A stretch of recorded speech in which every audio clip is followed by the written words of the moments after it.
여름 사역 위해서 지금 계속 기도하고 준비하는 가운데 있습니다.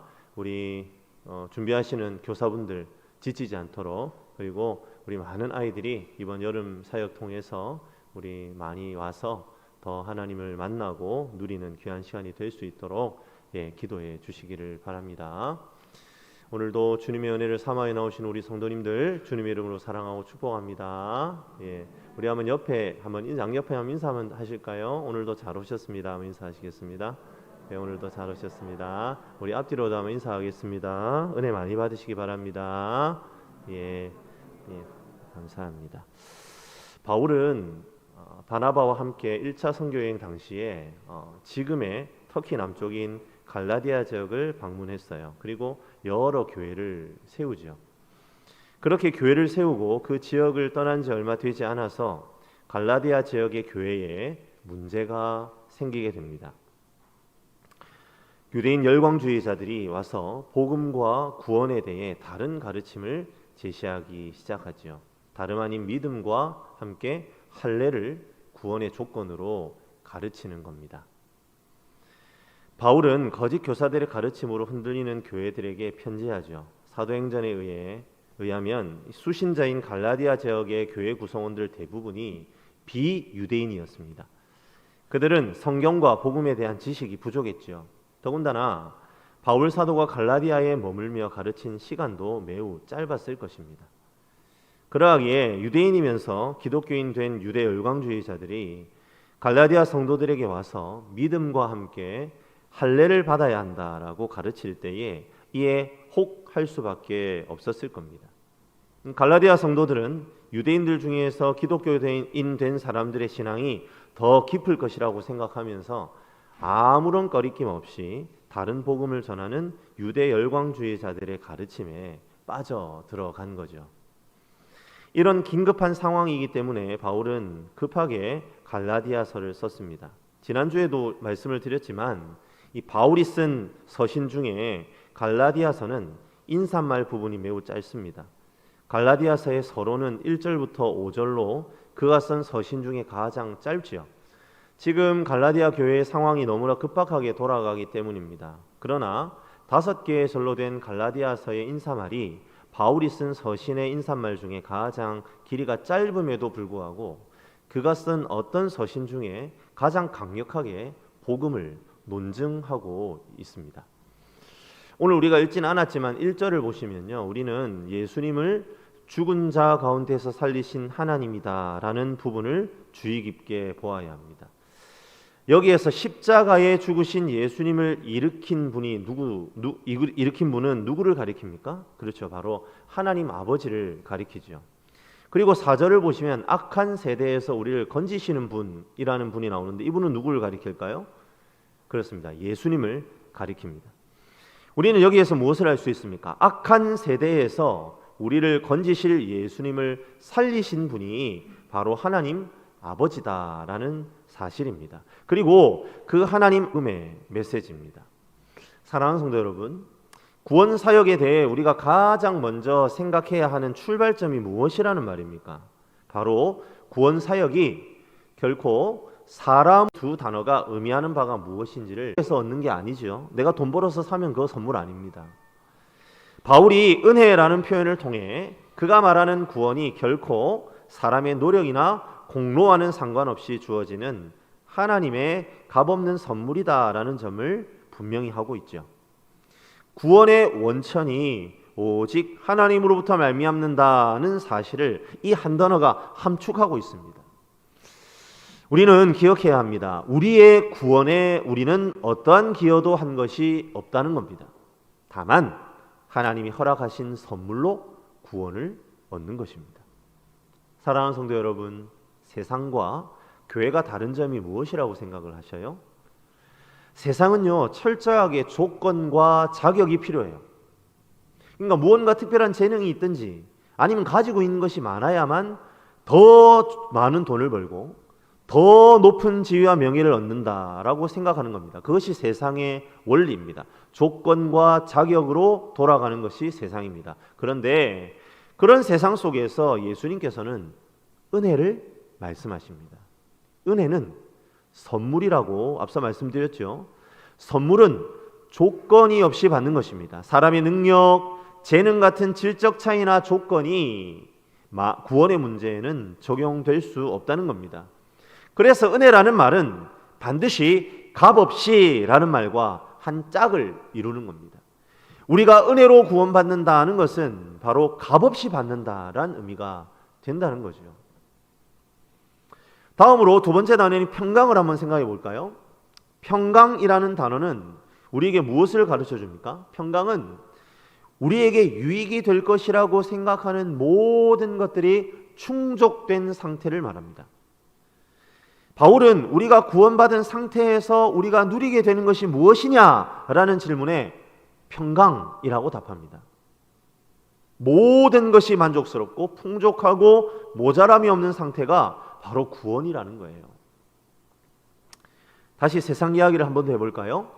세상의 질서는 조건과 자격으로 이루어진다고 했습니다. 이 말은 조건과 자격이 왕노릇한다라고도 바꿔 말할 수 있습니다. 반면에 하나님 나라는요, 은혜가 왕노릇하는 나라입니다.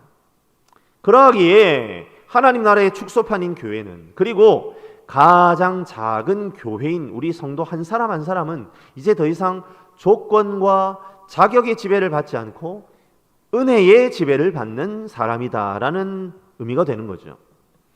바로 그 은혜의 지배가 이루어지는 상태가 바로 평강입니다. 바울 사도는 그렇게 갈라디아 성도들에게 구원을 설명하고 있습니다. 그런데 말입니다, 문제가 있습니다. 다름 아닌 이 평강이란 단어가 문제입니다. 그러니까 정말 구원받으면 평강이라는 단어의 본래 의미대로 우리가 다 풍족하고 부요하고 유익이 될 모든 것들을 다 갖추게 되느냐는 말입니다. 우리 성도님들께 제가 한번 여쭤보겠습니다. 어떠십니까? 오늘 이 구원으로 말미암아 평강이 우리 모든 성도님들의 삶에 온전하게 이루어지고 있으신가요? 왜 아멘 소리가 작을까요? 그렇습니다. 이게 참 어려운 질문이기 때문에 이게 아멘 소리가 잘 안 나오는 겁니다. 왜냐하면 정작 현실이 그렇지가 않거든요. 그러니까 우리 모두가 다 그 평강을 누리지 못하는 것처럼 보인다는 거예요. 좀 더 쉽게 설명을 드려보면 이런 겁니다. 우리 모두가 다 부자가 아닙니다. 우리 모두가 다 잘생기고 이쁘지 않습니다. 모두가 다 똑똑하고 현명하지도 않습니다. 그런데 바울은 말합니다.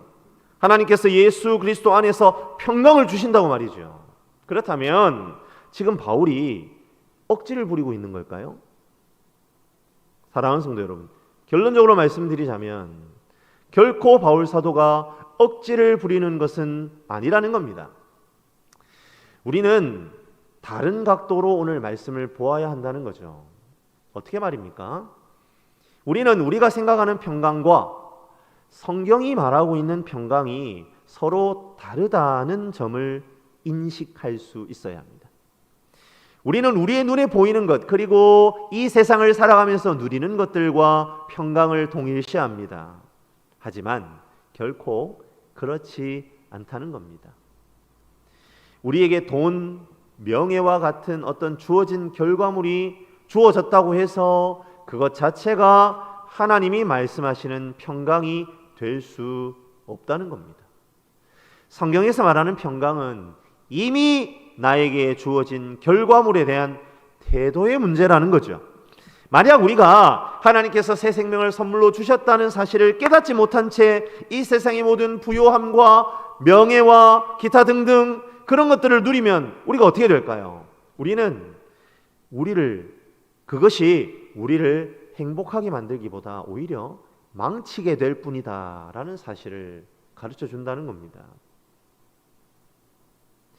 왜 스스로 목숨을 끊는 사람들 중에 그렇게 부자들이 많이 끼어 있는 것일까요? 왜 전교 1등을 하던 아이가 전교 2등으로 떨어졌다고 아파트 옥상에서 뛰어내릴까요? 내가 아무리 많이 가지고 있고 누리고 있다 할지라도 그것이 진짜 복이라는 사실을 깨닫지 못하기 때문입니다. 오직 새로운 생명, 산 소망이 오직 값없이 얻어진 은혜의 구원이라는 사실을 깨달아야만 내가 가지고 있는 것이 나에게 평강이 됩니다. 더불어 내가 가지지 못하고 있다 할지라도 하나님께서 나의 부요함이 되신다라는 사실을 깨닫게 되면 나는 평강을 누릴 수 있는 겁니다. 이처럼 은혜와 평강은 동전의 양면과 같은 거지요. 이렇게 동전의 양면과 같은 은혜와 평강이 우리에게 주어지기 위해 4절은 또한 커다란 희생이 치루어졌다라는 사실을 우리에게 말해줍니다. 우리 4절 말씀입니다. 같이 한번 읽도록 하겠습니다. 그리스도께서 하나님 곧 우리 아버지의 뜻을 따라 이 악한 세대에서 우리를 건지시려고 우리 죄를 대속하기 위하여 자기 몸을 주셨으니. 사랑하는 성도 여러분, 바울 사도는 예수님께서 악한 세대에서 우리를 건지셨다 그렇게 말하고 있습니다. 여기에서 건지셨다는 것은요, 완전히 분리해서 전혀 새로운 세계에 우리를 가져다 놓으셨다 이런 의미입니다. 그런 의미가 아닙니다. 죄송합니다. 그러니까 완전하게 분리를 시켜가지고 전혀 다른 세상에다가 우리를 갖다 놓으셨다 그런 의미가 아니랍니다. 그런 의미가 아니에요. 이게 무슨 얘기냐면 나는 구원받아도 어떻습니까? 여전히 이 세상이 있습니다. 그러니까 아니잖아요. 그렇죠? 세상하고 완전히 분리된 상태에 그것을 건지셨다 그렇게 얘기하는 게 아니라는 거예요. 그리고 우리는 이 세상에서 여전히 발을 붙이고 살아가야 해요. 그렇다면 여기에서 건지셨다라는 것은 어떤 의미입니까? 이 악한 세대가 지나간 후에 우리에게 주어질 새로운 세대를 미리 살아볼 수 있는 특권이 우리에게 주어졌다 이 말입니다. 그래서 그리스도인은 악한 세상에 살면서도 악한 세상에 물들지 않을 수 있습니다. 이 생을 살아가면서도 이미 영생을 누리며 살아가는 것입니다. 그것이 바로 건져내어진 상태, 우리가 누리는 평강입니다. 사랑하는 성도 여러분, 바울은 이처럼 완벽한 복음을 갈라디아 성도들에게 전했어요. 그리고 그들은 이 복음을 받아들였습니다. 그런데 그들은 이 복음을 너무 쉽게 저버리고 다른 복음으로 달려가고 있습니다. 왜 그렇게 되었어요? 갈라디아 성도들이 은혜가 무엇인지를 제대로 이해하지 못했기 때문입니다. 하나님이 거저 주시는 것이 구원이고 평강인데 그것을 나의 노력으로 만들어내야 한다라는 가르침의 유혹에 빠져들게 되었습니다. 그것은 구원이 아니죠. 그것은 은혜가 아닙니다. 그리고 그렇게 얻은 것은 평강도 아닙니다. 주님은 가진 것, 가지고 싶은 것에 멈추어 있는 나의 시선을 오직 주님께로 돌리기 원하셨는데 그들은 그 시선을 다시 되돌리고 있는 것입니다. 사랑하는 성도 여러분, 가지고 있지 않은 것, 누리고 있지 못한 것에 시선을 고정시키면 나는 영원히 하나님이 주시는 구원의 본질인 평강을 누릴 수 없습니다. 우리가 오직 바라보아야 할 것은 무엇입니까? 바로 주님의 은혜이지요. 그런데 갈라디아 성도들은 그렇게 하지 못했습니다. 왜입니까? 바울과 다른 이야기라는 사람들이 말하는 복음이 더 진짜처럼 느껴졌기 때문입니다. 우리 좀 길기는 하지만 6절부터 7절까지 말씀입니다. 같이 한번 한 목소리로 읽도록 합니다. 6절에 7절입니다. 같이 읽습니다.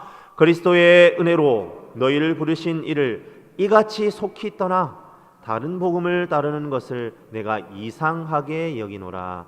다른 복음은 없나니 다만 어떤 사람들이 나를 교란하여 그리스도의 복음을 변하게 하려 함이라. 지금 갈라디아 성도들은 바울이 전한 복음을 속히 떠나고 있습니다. 그리고 바울은 그러한 갈라디아 성도들을 향해 강한 질책을 하고 있죠. 여기에서 떠나라는 표현은 어떤 사람이 자신의 충성을 다른 대상으로 옮긴다 이런 뜻입니다. 내가 원래 A를 충성하고 있었는데 충성의 대상을 B로 바꾸었다 이 말입니다. 바울이 갈라디아 교인들에게 전한 복음에 대한 충성을 다른 복음으로 옮겨가고 있는 중이라는 겁니다. 그것도 속히 매우 빠른 속도로 옮겨가고 있습니다. 참된 복음의 진영에서 이탈하는 탈영병들이 속출하고 있는 상황이 지금 갈라디아 교회의 형편입니다. 바울은 갈라디아 성도들이 속히 충성을 옮겨가고 있는 가르침을 다른 복음이라고 부릅니다. 이 신약 성경이 원래 헬라어라는 그리스 말로 쓰여졌지 않습니까? 이 그리스 말에는 이 다르다라는 표현이 두 개의 단어로 나타난답니다. 하나는요, 헤테로라는 단어이고요. 다른 하나는 알로스라는 단어입니다. 이 헤테로는요, 모양도 다르고 종류도 다른 경우에 사용하는 단어입니다. 그러니까 완전히 다른 종류이고 모양인 그런 의미로 헤테로, 다른이라는 표현이 쓰이고요. 반면에 알로스라는 이 단어는요, 종류는 같은데요, 모양이 다르다라는 거예요. 우리 신발 다 신고 계시지 않습니까? 다 똑같은 신발 안 신고 계시지요? 예, 그게 알로스란 말입니다. 신발이라는 종류는 다 같지만 종류, 그 모양이나 용도나 생김새가 다 다르다. 이럴 땐 알로스라는 말을 써요. 그러니까 형태나 질감, 재료는 다르지만 종류는 같다. 그게 알로스입니다. 6절에 다른 복음이라고 쓸 때는 헤테로가 쓰여졌습니다. 그리고 7절에 다른 복음이라고 할 때는 알로스가 사용되었어요. 바울 사도가 왜 6절하고 7절에 이 다른 복음을 수식하는 이 단어를 서로 다른 거를 두 가지로 사용하고 있는지 이것을 우리가 좀 살펴보면 우리는 바울이 이야기하고 있는 바를 분명하게 우리가 알 수 있습니다. 그러니까 바울은 자신의 뜻을 정확하게 전달하기 위해서 서로 다른 두 개의 다른이라는 단어를 쓰고 있다는 겁니다. 6절에 갈라디아 성도들이 속히 갈아타고 있는 다른 복음은 그러니까 어떤 복음이란 말입니까? 헤테로를 썼다고 했죠. 그러니까 바울이 전한 복음하고는 모양도 종류도 전혀 다른 도리라는 겁니다. 그래서 헤테로가 사용된 겁니다. 그러니 바울 입장에서 갈라디아 성도들이 그 다른 복음을 따르는 것은요, 어떨 수밖에 없습니까? 이상하게 여겨질 수밖에 없습니다. 그래서 바울이 얘기하잖아요. 너희가 그렇게 가니까 참 이상하다. 내가 이상하게 여긴다. 아니, 완전히 다른 유의 도리를 말하는데 어떻게 이것을 복음이라고 말하고 듣고 생각하고 그걸 넙죽 받아 먹느냐는 겁니다. 그리고 7절에서 바울 사도가 알로스 유앙겔리온이 복음이거든요. 알로스 유앙겔리온, 즉 종류는 같은데 모양이 다른 재료나 다른 복음이란 표현을 사용하는 이유는 세상 어디에도 바울이 전한 복음과 모양이 다르면서 종류가 같은 그런 다른 복음은 없다라는 사실을 강조하고 있는 겁니다. 그러니까 여기는 알로스가 써야 되는 거예요. 쉽게 이야기하자면 복음은 베스킨라빈스 31 같은 아이스크림 가게에 가서 맛이 다른 성격의 것이 존재하는 그런 아이스크림을 골라 먹는 것처럼 그렇게 복음을 골라 먹을 수 없다는 겁니다. 복음은 오직 바울이 전한 복음 하나만이 복음이다 라는 겁니다. 예수 그리스도의 대속의 죽음으로 인해 우리에게 선물로 주어진 우리는 아무 공로 없이 거저받는 구원 사건이 바로 유일한 복음이라는 말입니다. 사랑하는 성도 여러분, 세상에는 복음 비슷한 것이 얼마나 많은지 모릅니다. 가장 대표적인 것이 바로 이단의 가르침이죠. 이단이라는 한자어의 뜻이 끝이 다르다 이런 뜻이랍니다. 그럼 이건 무슨 얘기입니까? 시작은 비스무리해 보이는데 그리고 복음의 메시지와 다를 바가 없어 보이는데 끝까지 가보면 분명히 가짜라는 겁니다. 그러하기에 우리는 이단을 서로 다른 모양으로 복음을 설명하는 공동체로 받아들일 수 없습니다. 이단은 결코 그리스도의 몸된 교회와 같지 않습니다. 절대로 그리스도의 몸된 교회와 함께 할 수 없는 암덩어리와 같죠. 다른 복음을 들고 다른 복음을 들고 나온 무리들의 목표는 무엇입니까? 7절을 보니까요, 바울은 어떤 사람들이 너희를 교란하여 그리스도의 복음을 변하게 하려 한다 이렇게 말합니다. 즉 다른 복음의 목표는 그리스도의 복음을 변하게 하는 것이라는 말이죠. 제가 가능하면 헬라어 원어를 잘 안 언급하려고 하는데요. 어쩔 수 없이 이거는 말씀을 드려야 될 것 같아요.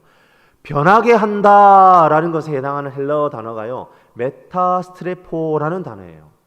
그런데 이 단어가 어떤 의미냐면, 여기에 변하게 한다 있잖아요. 뒤집어 엎어버린다 이런 뜻입니다. 뒤집어 엎는다.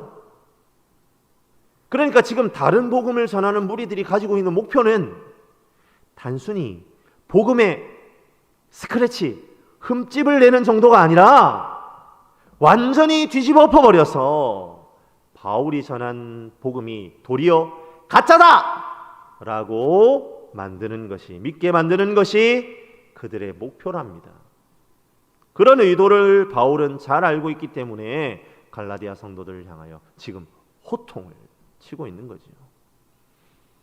사랑하는 성도 여러분, 오늘 이 시대를 살아가는 수많은 이단들의 목표가 어떻습니까? 바울 시대에 다른 복음을 주장하던 이들의 태도와 다르지 않습니다. 오늘 말씀을 통해 다시 한번 깨달을 수 있습니다. 신천지나 구원파, 여호와의 증인과 같은 이단들의 한결같은 특징은 무엇입니까? 기존 교회 성도들에게 접근하여 그들로 하여금 그리스도의 몸된 교회에서 이탈하도록 만드는 것입니다. 교회를 완전히 뒤집어 엎어버리는 것이 그들의 계략입니다.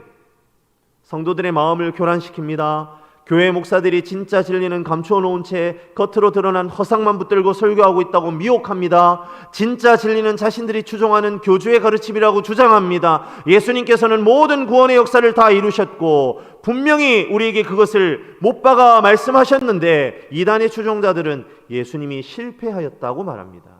다른 메시아가 있다고 합니다. 그렇게 미혹을 합니다. 또 다른 무엇인가가 첨가되어야만 우리의 구원이 온전하다고 합니다. 다 무엇입니까? 복음을 변하게 하는, 복음을 뒤집어 엎으려는, 그리스도의 위대한 사역을 무의로 만들려는 사탄의 책략입니다. 말씀을 마무리하겠습니다. 사랑하는 성도 여러분, 지금 우리가 살펴보고 있는 갈라디아 성도들은 수준이 떨어지는 성도들 아닙니다. 이들은 바울이 전한 복음을 믿고 당시 삶의 모든 기득권을 포기한 사람들입니다. 복음 하나에 자신들의 모두를 던진 사람들입니다. 지금 우리들의 신앙과는 어쩌면 비교도 할 수 없는 진실한 믿음을 가지고 있었던 사람들이 바로 갈라디아 성도들이라는 거예요. 지금 그들은 나는 예수님을 믿습니다 라는 고백 때문에 목숨이 왔다 갔다 하는 사람들입니다. 지금 우리 기준으로 봤을 때 정말 믿음 좋은 사람들입니다. 그런데 그런 성도들이 미혹을 받고 있어요. 에이 목사님, 저들은 아직 미숙해서 그렇지 우리는 괜찮아요. 그렇게 말할 처지가 아니라는 겁니다. 비록 성경과 복음에 대한 지식이 깊지 않았을 뿐이지 탁월한 성도들이었습니다. 그런데도 미혹당합니다. 하물며 우리는요, 우리들은 지금 성경과 복음의 지식에 충만하게 잠겨있는 사람들입니까? 우리 정직하게 우리 스스로를 돌아보아야 합니다. 우리가 참 말씀의 사람으로 세워져야 하는 이유가 여기에 있는 겁니다. 더욱 복음에 사로잡혀 우리의 삶을 변화시켜야 할 이유가 여기에 있습니다. 더욱 경계하며 하나님이 우리에게 주신 복음의 진리 안에서 참 자유를 경험하는 삶을 가져가야 합니다. 그래야만 흔들리지 않습니다. 이 시간 다시 주님의 은혜를 묵상하는 저와 여러분들이 되시길 주님의 이름으로 간절히 축복합니다. 아무런 소망도 없고 오직 죄로 영원한 형벌을 받고 선고받았던 죄인을 위해 예수님이 죽으시고 영생을 누릴 자격을 부여해 주셨습니다. 그것이 은혜이고 그 은혜의 결과 우리가 누리는 모든 것이 평강인 줄로 믿으시길 바랍니다. 그 놀라운 구원의 감격을 회복하여 그 구원의 감격으로 영원히 영광 받으실 주님을 찬양하며 기쁨을 누리는 저와 여러분들이 되시기를 간절히 바랍니다.